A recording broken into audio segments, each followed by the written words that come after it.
लेकिन अगर ये मानिए आप कि आपका एक्सपीरियंस कोई कंट्रोल कर रहा है तो फिर आप कैसे सीखेंगे?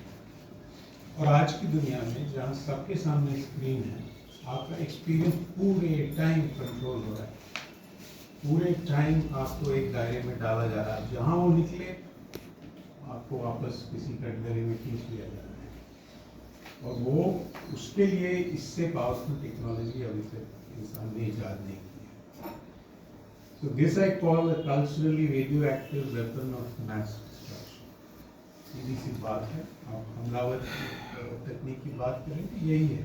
आज का तरीका जो आर्यमन चला गया, वो सवाल कर रहा था ना कि कैसे हमला हो रहा है, तो जाहिर है कैसे हमला हो रहा है, उसमें कोई ज़्यादा बात की ज़रूरत नहीं है। सबके सामने प्रमाण है, आपके पॉकेट में उसका प्रमाण है। तो और यहाँ ये रुकने वाली नहीं है ये सभ्यता। जहाँ तक मैंने वेस्ट को समझा है, वहाँ 15-20 साल जी के भी समझा है, ये यहाँ रुकने वाली नहीं है, ये घमासान होने वाला है। अगर यहाँ नहीं तो वहाँ, वहाँ नहीं तो कहीं और, लेकिन ये चलता रहेगा जब तक ये पूरी सभ्यता ढह नहीं जाती।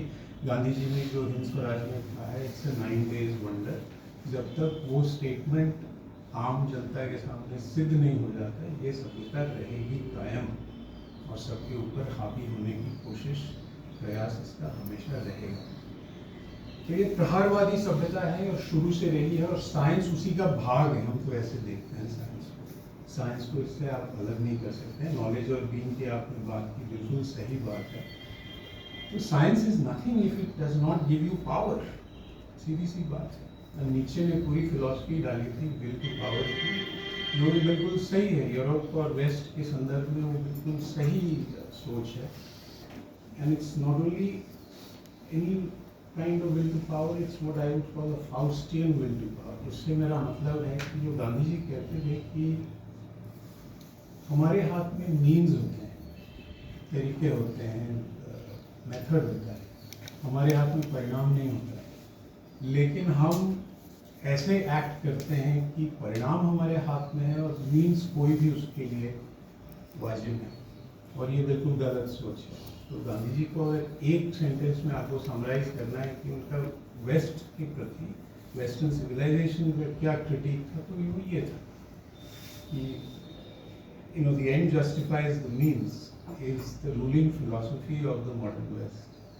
And when the reality of life is that the only thing you have in your control are actually the means and not the end.